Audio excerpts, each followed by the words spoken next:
I was fresh off reviewing the Rotel S14 streaming integrated amplifier, so getting this amplifier in, I pretty much knew what to expect. But as soon as I unboxed it, I immediately knew that this was a step up and that I was going to enjoy it. My name's Taps, this is 0102 Studio, and this is a review of the Technics SU GX70 streaming integrated amplifier. I'm not going to pretend that I understand any of the tech that's in this amplifier. Suffice to say that it's a fully digital amplifier with a Geno engine, a jitter elimination and noise shaping optimization engine.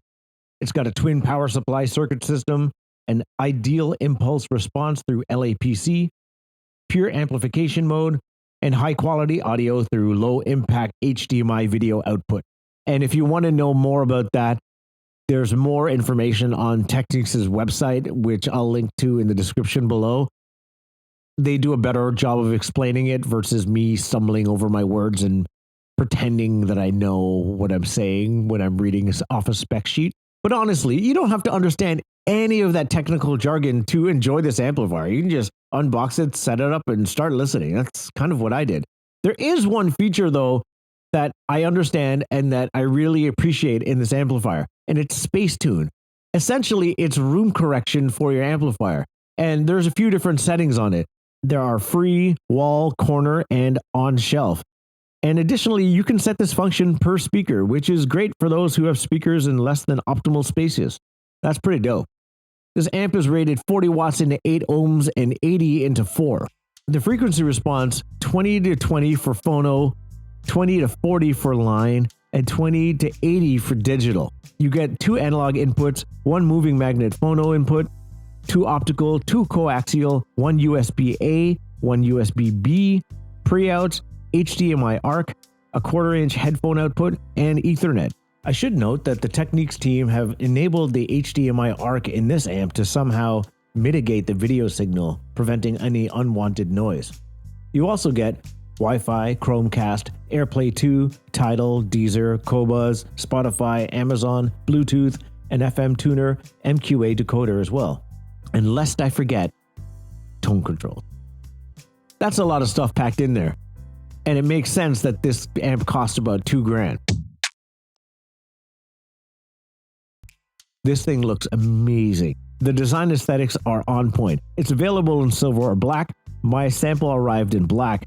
The front panel is sleek and a minimal affair, considering everything that's on it. A power button, headphone input, a USB IR sensor, volume knob, screen, and input selector. The front screen is small and simple. It's white text on black. It's well laid out, if a little simplistic, but all of the relevant information is available. Something I didn't realize it had until I touched the screen is that it's a touch screen, so you can like skip tracks if you want to on that tiny screen, and I rarely used it, but it's nice to have. Even the remote feels of high quality. It's light gray, it looks really nice, it feels nice in your hand, it's fully featured, though truth be told, I really only ever used the power on and off and volume control. Where the design sort of falls on its face is on the software side of things. The biggest miss on the software side of things is considering how many inputs are available on this amplifier. You can't defeat any of them, so you sort of have to scroll through all of the inputs to get to the ones that you use. And in my case, I had the Alva TT V2 turntable from Cambridge Audio connected, and that's it. And to get from Spotify to there, I had to scroll past a whole bunch of inputs that were just empty, and it's kind of a pain. I wish you could just defeat the inputs that you didn't need, making switching between them easier. The upside of the app is that you didn't actually have to use it if you don't want to use it. Like, you just kind of bypassed using it altogether and just use the hard controls or the software inside the amplifier after you've done setting it all up. As I mentioned, I paired this with the Alva TT V2 turntable. I also used a fair amount of speakers with this. I used the B&W 607 S3, the Purion Audio Veris 3 concert bookshelf, and the PSB passive speaker. I also made use of my B&W 610 sub. This amplifier has enough juice for your speakers, just providing that you're A, not listening in a giant room and it's not overly cavernous, and B, that your speakers aren't inefficient.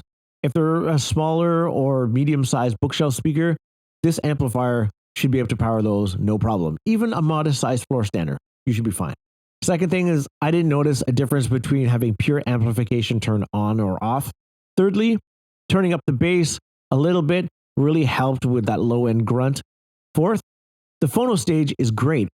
And if I'm being honest, again, I didn't notice too much of a difference between the internal phono stage and the phono stage in the Alva TT V2 turntable. Fifth, I prefer the amp with space tune defeated. Sixth, I love this amplifier paired with the B&W 607 S3 speaker. Compound from Ed Rush and Optical. This track exists on one of my favorite drum and bass albums ever.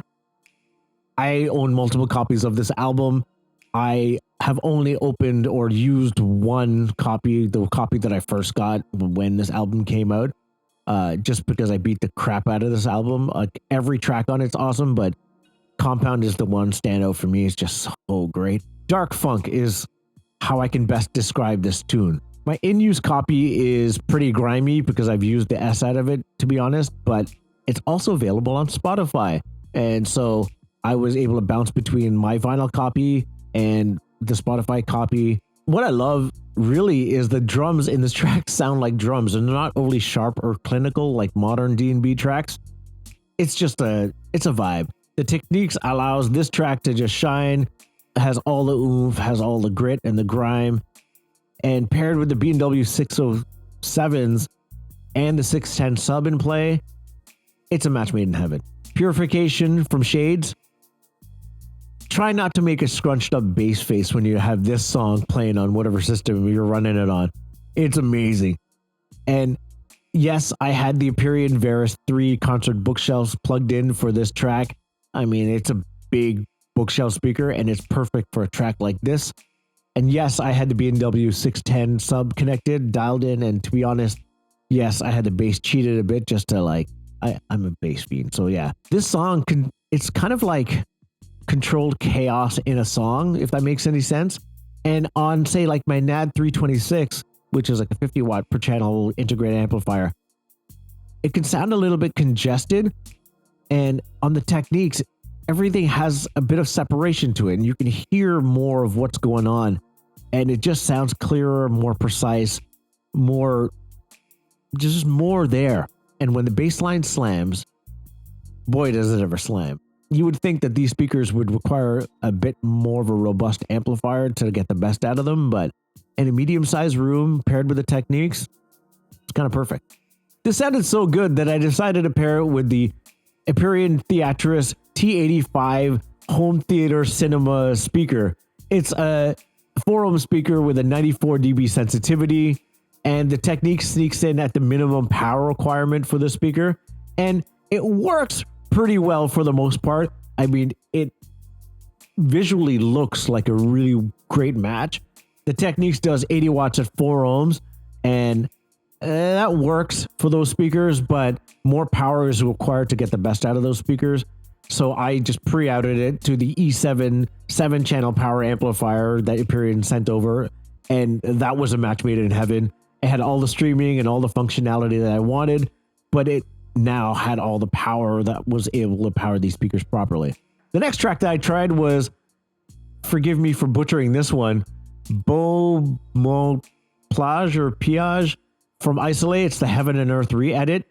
I love this song, and I ran out to buy this the minute that I heard it back in the day. Yes, I played the ish out of it. Yes, my vinyl copy is super grimy. And yes, it's available on Spotify, so give it a listen. And unlike a lot of the music that I listen to, it's not dark and grimy.